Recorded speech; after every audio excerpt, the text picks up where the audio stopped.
You're listening to the Monday Night Community Show with Daniel on BRFM. So we're out and about, and we're at the next Creative People and Places event, a clay day, and we're now joined with Duncan, who's the ceramic artist who's running the workshop today. So firstly, thank you very much for taking the time out and speaking to me. It's a pleasure. Good afternoon. It's nice to be on the Isle of Sheppey. Now, it's pretty amazing what you're doing on the wheel, but I was wondering, before we move on to what you're doing today, if you could tell our listeners a little bit about yourself and what you sort of do. Well, I grew up in Stoke-on-Trent, which was home of the potteries, and moved away to go to do a degree in Bristol, first of all. Well, I did a 2-year art foundation, doing lots of different subjects. And from that, I decided to choose ceramics as a degree.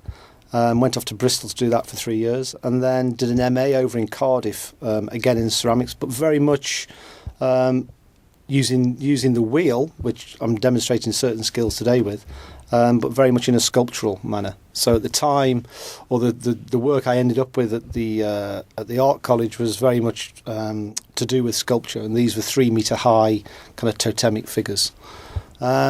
And then shortly after that, I moved to London, which is where I set up my first studio at the South Bank Centre.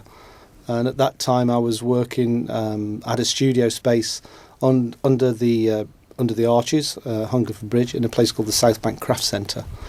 And it was there where I first started kind of engaging with the public, in the sense that it was a free studio set up, where the public could come and ask questions about your practice. So they would see people going about their creative work, but at the same time they could ask questions, and for that reason it was a free space, so that we were imparting our knowledge and kind of our views on creativity to the general public. And then at 3 o'clock in the afternoon the space closed, and we were allowed to stay in there 24/7. So that's kind of what got you into doing things like what you're doing today? Yeah, engaging with the public. A good friend at college, Deborah Orson, who sadly died a few years ago, set up a practice called Education Through Art, ETA, down in Brighton, Hastings. And she asked me to go and do a residency. This was, I was at the South Bank in the late 80s, so 88, and started to do a project engaging with the public in sort of the early 90s. Up to that point, I hadn't really thought about kind of doing direct workshops with the public. And she set up a project for me in a school in Maidstone called Vintners School. And from that, I just really enjoyed, sharing my practice and working collaboratively with the public generally.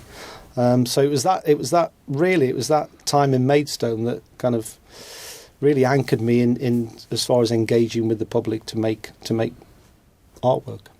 So how did you come to be involved in this project and Creative People and Places? I'd come down. I did a 3-day workshop with the Crafts Council. I'd organised with I can't remember who it was with now, but it was with the Kent Architectural Association. Right. But also Louise and Laura were working with them.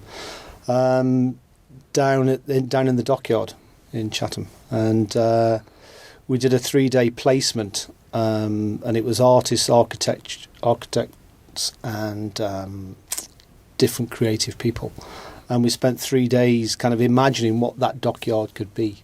So we all went off we went sort of split up into groups and went off around the dockyard and created lots of different site-specific installations, and imagining what that space could be for the future. And I just became fascinated with this area, and it was in a way it was a chance to reconnect with that first project I did, which is now over 20 years ago, down in Maidstone. And I also at that time I did a permanent piece for the library and art gallery in Maidstone. So there's a piece of my work that I made in the school, but specifically for the library. So kind of a full circle in a way. Yeah, I mean it keeps happening in my life in a way. I think if you get to a certain age and you're involved in the same kind of sphere of work, you do have these circular moments that you kind of not go back on yourself, but you come round to either meeting people or places or kind of similar sorts of work in a way.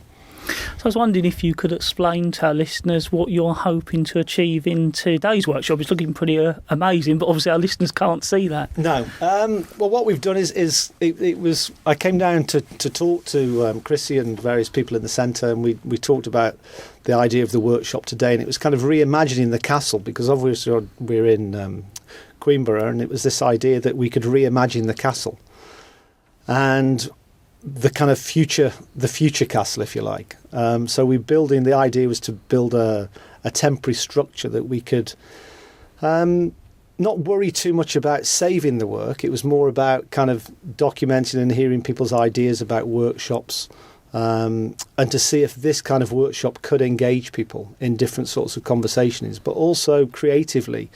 It's a way of collectively sharing that creativity that we all possess. So it's building a structure, a clay structure. It was great that we could have a throwing wheel in the room, so I could demonstrate certain processes as far as how you throw different shapes. And we're using those to apply to the castle walls.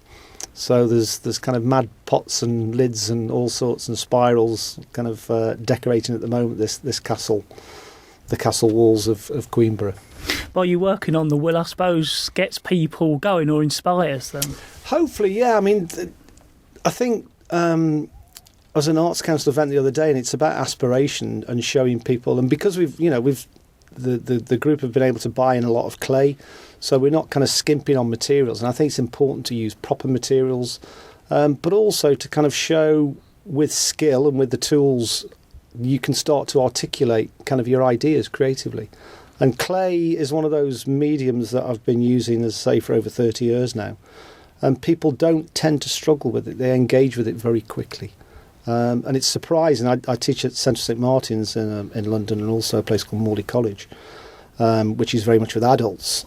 And I've got that mixture of working with graduates, but also with adults. And adults who come in may not have touched clay. They might be in the 50s, 60s, but they can still remember exactly what they made at school. Yeah. And clay used to be a medium that was put in every school. Sadly, now there's only one degree course. That's at Central St Martin's in the whole of England. There's one in Wales. There's no provision in Scotland. And the Crafts Council at the moment, I've been involved in a national project over 3 years to try and get ceramics clay work back into the schoolroom.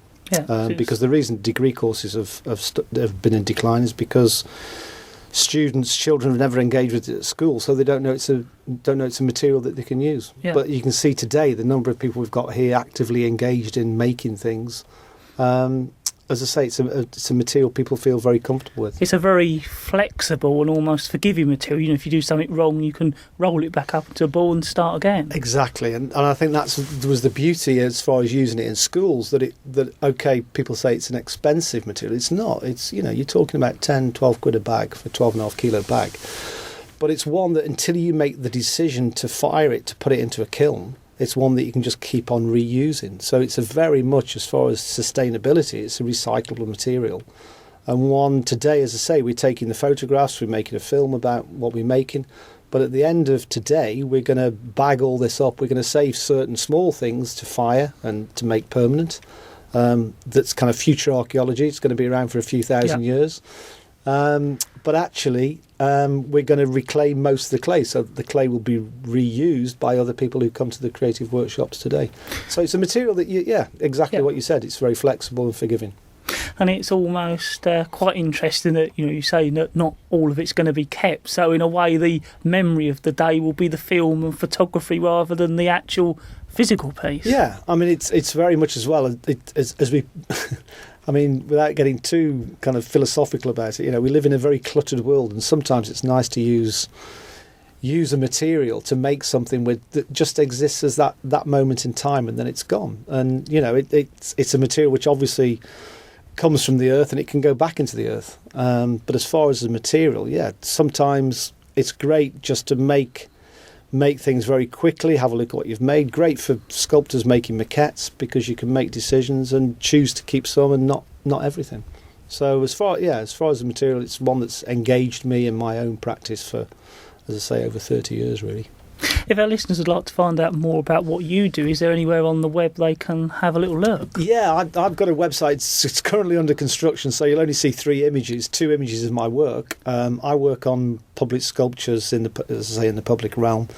I've also made things for town centres and different walls. So I've done a lot of murals. I've done a lot of artist in residence programmes in specifically in London. So there's a lot of my work that I've made with other people around London. But my current website is under construction. I'll get around to that again in maybe 6 months' time. Right. But I've also run a company called Clayground Collective, and Clayground has got a permanent website. So that's one where you could look at me and the work that I engage with other people. Duncan, thank you very, very much. Absolute pleasure. Nice to meet you.